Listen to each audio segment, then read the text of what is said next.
Twelfth class की हिंदी में हमारा चैप्टर स्टार्ट हो रहा है यशोधरा की व्यथा।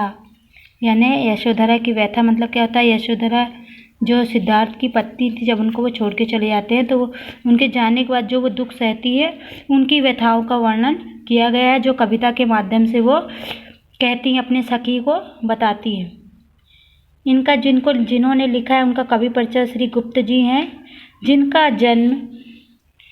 जिनका जन्म चिरगांव झांसी उत्तर प्रदेश में सन 1886 में हुआ था। उत्तर प्रदेश के झांसी में सन 1886 में हुआ था। और इनकी जो प्रारंभिक रचनाएं थी वो सरस्वती पत्रिका के माध्यम से प्रकाशित हुई। प्रथम पुस्तक रंग में भंग का प्रकाशन संवत जो 1966 में हुआ था, और उसके बाद 1969 में भारती प्रकाशित हुई थी, जो इन्होंने पुस्तक लिखी हुई थी, पत्रिकाएं। इसी पुस्तक ने सबसे पहले हिंदी प्रेमियों को गुप्त जी की ओर आकर्षित किया था। जो ये दो पत्रिकाएं प्रकाशित हुई थी, जिसके कारण से जो हिंदी पढ़ने वाले थे इनके तरफ खींच गए थे। इसी पुस्तक में सबसे पहले प्रेमियों को गुप्त जी की ओर आकर्षित किया था, यानी जो हिंदी प्रेमी थे वो उनकी तरफ आकर्षित हुए थे।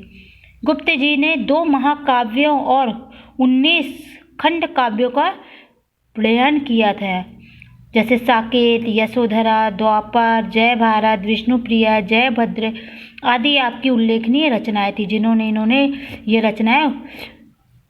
रचनाएं की थी। आप ये राम भक्त कवि और भारतीय संस्कृति के अनन्य प्रस्तोता थे, यानी ये भारत के संस्कृति के विषय में कई कविताओं में, कई उसमें लेख में लिखे हुए थे, और ये राम भक्त थे। इनका जीवन संन्यास नहीं, पुरुषों को मानते थे। इनका लक्ष्य था सन्यासियों की तरह नहीं, वो पुरुषार्थ को मानते थे। ये नहीं कि सन्यासी का जीवन ले लिया जीने लगे, नहीं, ये पुरुषार्थ को मानते थे कि अपने कर्तव्यों को पूरा करते हुए कार्यों को करना। काव्यों में भी इनके चरित्रता की परिकल्पना और सृजनात्मक प्रतिभा का परिचायक है। गुप्त जी ने कई नाटक, प्रगीत, मुक्तक काव्य लिखे हैं। इनकी खड़ी बोली के स्वरूप, निर्धारक और विकास में गुप्त जी का महत्वपूर्ण योगदान था।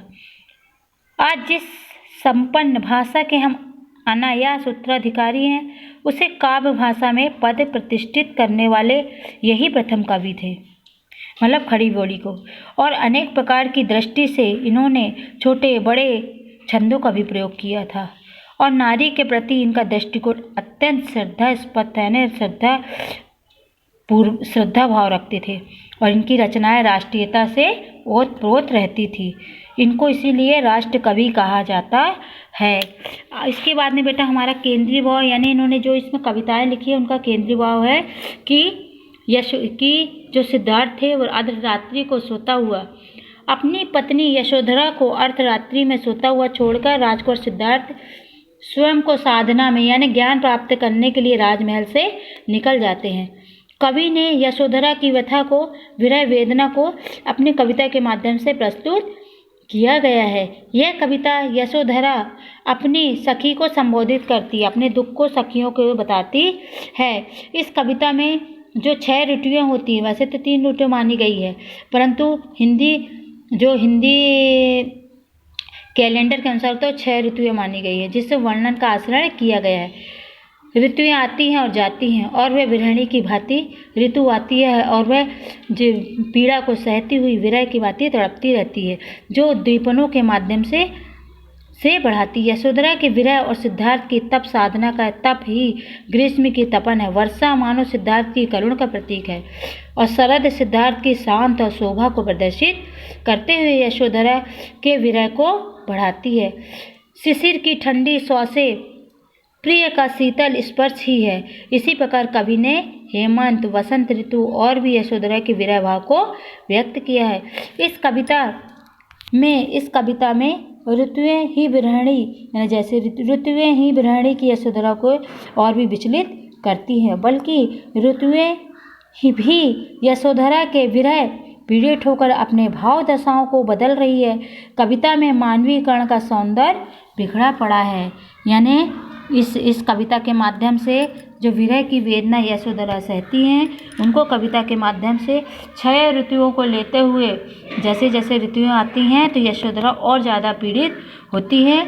और ये पूरे इसका उल्लेख इस कविता में किया गया है कि ठंड आती है तो उनको कैसा एहसास होता है, गर्मी आती है तो और ज़्यादा वो गर्मी के तपन से सिद्धार्थ के बिना पीड़ित होती हैं, बरसात होती है तो तड़पती हैं विरह से। इसका चित्रण आपको कविता के माध्यम से किया गया है। देखो सखी, अभी कविता हमारी स्टार्ट हो रही है। सखी बसंत से कहाँ गए वे, मैं ऊष्मा सी यहीं यहाँ रही। यानी ये काव्य की पंक्तियाँ हमारी पाठ्य पुस्तक, हमारी पाठ ये सबसे पहले हम क्या लिखते हैं, प्रसंग लिखते हैं। प्रसंग में हम सबसे पहले क्या लिखते हैं, हमारी यह काव्य की पंक्ति हमारी पाठ्य पुस्तक मकरंद यशोधरा की व्यथा से ली गई है, जिसके कवि श्री गुप्त जी हैं, जो कि सिद्धार्थ के चले जाने के बाद में ग्रीष्म ऋतु आती है, तो जो ग्रीष्म ऋतु के में विरह को वेदना को सहती है उसका पूर्ण रूप से चित्रण किया गया है। उसका पूर्ण रूप से इस कविता के माध्यम से जो वह अनुभव करती हैं दुख को, उसका चित्रण किया गया है। बेटा आज के लिए इतना, बाकी कल करेंगे। ओके बेटा, गुड बाय।